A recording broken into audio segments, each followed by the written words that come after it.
ક્યારેય એવું બન્યું છે કે સવારે ઉઠીએ અને સાંધા અકળાઈ ગયા હોય કે પછી થોડીવાર બેઠા પછી ઊભા થવામાં તકલીફ પડે? આ સંધિવાનના સંકેત હોઈ શકે છે. આજે આપણે આ જ વિષય પર ઊંડાણપૂર્વક વાત કરવાના છીએ, જે એક સામાન્ય પણ ઘણીવાર બહુ પીડાદાયક સ્થિતિ છે.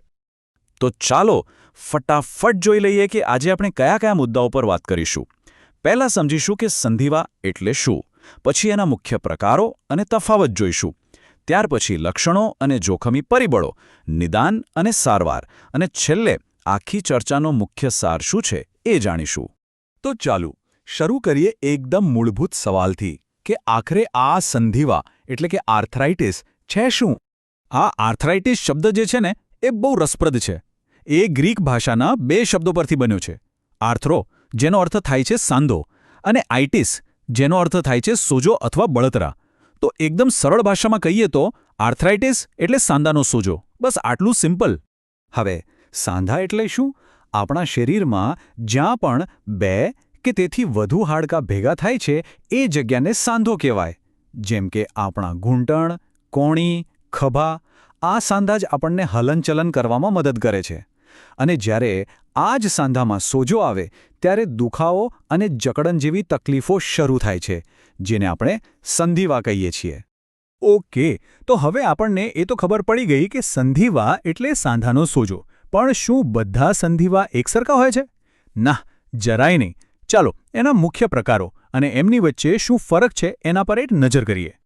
આ જાણીને કદાચ આશ્ચર્ય થશે, પણ સંધિવાનો કોઈ એક પ્રકાર નથી, 2 નહીં, 10 નહીં, 100 કરતાં પણ વધારે પ્રકાર છે. હા, 100થી પણ વધુ. પણ ગભરાવાની જરૂર નથી. આપણે એમાંથી જે 2 સૌથી સામાન્ય પ્રકારો છે એના પર જ ફોકસ કરીશું. તો આ 2 સૌથી સામાન્ય પ્રકાર છે. પહેલો ઓસ્ટિયોઆર્થરાઇટિસ એટલે કે OA, અને બીજો રિમેટોઇડ આર્થરાઇટિસ એટલે કે RA. અને બંને સાવ અલગ છે. ઓસ્ટિયોઆર્થરાઇટિસને આપણે ઘસારાનો સંધિવા કહી શકીએ. જેમ કોઈ મશીનના પાર્ટ્સ સમય જતાં ઘસાઈ જાય એમ જ આપણા સાંધા ઘસાય છે. જ્યારે રિમેટોઇડ આર્થરાઇટિસ એક ઓટોઇમ્યુન રોગ છે, એટલે કે આપણું શરીર જ ભૂલથી દુશ્મન સમજીને પોતાના જ સાંધા પર હુમલો કરવા લાગે છે. આ તફાવત સમજવો ખરેખર બહુ જ જરૂરી છે. આ 2 મુખ્ય પ્રકારો સિવાય બીજા પણ કેટલાક મહત્વના પ્રકારો છે, જેમ કે ગાઉટ, જે શરીરમાં યુરિક એસિડ વધી જવાથી થાય છે.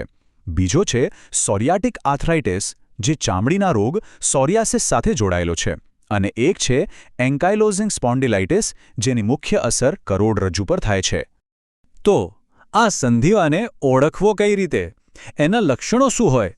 અને કોને થવાનું જોખમ વધારે હોય છે? ચાલો હવે એ જાણીએ. સૌથી પહેલું અને સ્પષ્ટ લક્ષણ છે સાંધામાં દુખાવો. પછી આવે છે જકડન. ખાસ કરીને સવારે ઉઠીએ ત્યારે સાંધા જકડાઈ જાય. આ સિવાય સાંધામાં સોજો આવવો, હલનચલન કરવામાં તકલીફ પડવી, અને ક્યારેક સાંધા પર લાલાશ અને ગરમાવો પણ અનુભવાય છે. ખાસ કરીને રૂમેટોઇડ આર્થરાઇટિસમાં શરીરમાં નબળાઈ અને થાક પણ બહુ લાગે છે. હવે સવાલ એ થાય કે આ રોગ થવાનું જોખમ કોને વધારે હોય? એના માટે કેટલાક રિસ્ક ફેક્ટર્સ છે. જેમ કે વધતી ઉંમર સાથે જોખમ વધે છે. મેદસ્વીતા પણ એક મોટું કારણ છે. જો પરિવારમાં કોઈને હોય તો વારસાગત રીતે પણ આવી શકે છે. અને હા, જો કોઈ સાંધામાં જૂની ઈજા થઈ હોય તો પણ જોખમ રહે છે. એક ખાસ વાત, રૂમેટોઇડ આર્થરાઇટિસ સ્ત્રીઓમાં વધુ જોવા મળે છે, અને ધૂમ્રપાન એનું જોખમ વધારી શકે છે. ઓકે, માની લો કે આમાંના કેટલાક લક્ષણો દેખાયા. તો હવે શું?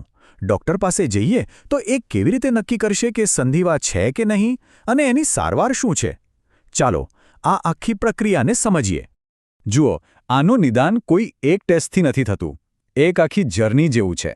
ડૉક્ટર સૌથી પહેલાં તો બધી જૂની નવી હિસ્ટ્રી પૂછશે અને શારીરિક તપાસ કરશે. એ પછી શરીરમાં સોજાનું પ્રમાણ જાણવા માટે બ્લડ ટેસ્ટ કરવામાં આવે છે. અને છેલ્લે સાંધાને અંદરથી કેટલું નુકસાન થયું છે એ જોવા માટે એક્સરે, MRI કે CT સ્કેન જેવા ટેસ્ટની મદદ લેવાય છે. હવે સારવારની વાત આવે ત્યારે એક વાત એકદમ સ્પષ્ટ સમજવી જરૂરી છે. અત્યારે સંધિવાનો કોઈ સંપૂર્ણ ઇલાજ નથી. સારવારનો મુખ્ય હેતુ રોગને જડમૂળથી મટાડવાનો નથી, પણ દુખાવાને કાબૂમાં રાખવાનો, સાંધાને વધુ નુકસાન થતું અટકાવવાનો અને ઓવરઓલ જીવનની ગુણવત્તા સુધારવાનો છે. તો આ મેનેજમેન્ટ માટે કઈ દવાઓ વપરાય છે? એની ઘણી કેટેગરી છે. સૌથી બેઝિક છે પેનકિલર્સ.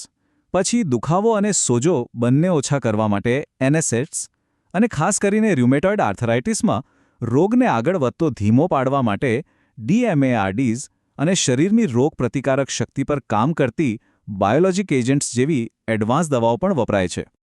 પણ યાદ રાખજો, સારવાર એટલે માત્ર ગોળીઓ લેવી એવું નથી.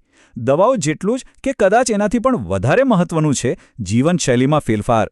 હળવી કસરતો જેમ કે ચાલવું કે તરવું, વજનને નિયંત્રણમાં રાખવું, ગરમ અને ઠંડા શેકથી પણ રાહત મળે છે. ફિઝિકલ થેરાપી બહુ જ મદદ કરે છે. અને હા, બહુ ગંભીર કેસમાં સાંધા બદલવાની સર્જરી પણ એક સારો વિકલ્પ છે. ઓકે, તો આપણે ઘણું બધું જાણ્યું. સંધિવા શું છે, એના પ્રકારો, લક્ષણો અને સારવાર વિશે પણ વાત કરી. પણ આ બધામાંથી સૌથી મહત્વની વાત કઈ છે જે આપણે યાદ રાખવાની છે? આખી વાતનો સાર બસ એટલો જ છે. હા, સંધિવા એક ક્રોનિક એટલે કે લાંબા સમય સુધી ચાલતો રોગ છે. પણ એનો અર્થ એ નથી કે એની સામે હારી જવાનું છે. આજની આધુનિક સારવાર, સાચી દવાઓ અને જીવનશૈલીમાં થોડા ફેરફાર કરીને એના લક્ષણોને ખૂબ સારી રીતે કાબૂમાં રાખી શકાય છે. તો આશા રાખવી અને એક્ટિવલી એને મેનેજ કરવું એ જ સફળતાની ચાવી છે. અને જતા પહેલાં એક સવાલ સાથે આપણે સૌએ વિચારવાનું છે. જો આ રોગનું નિદાન અને સારવાર વહેલી તકે શરૂ કરવામાં આવે તો શું સાંધાને થતા લાંબા ગાળાના નુકસાનથી બચી શકાય છે? આ સવાલ જ આપણને યાદ અપાવે છે કે શરીરના સંકેતોને ક્યારેય અવગણવા નહીં અને સમયસર તબીબી સલાહ લેવી કેટલી જરૂરી છે.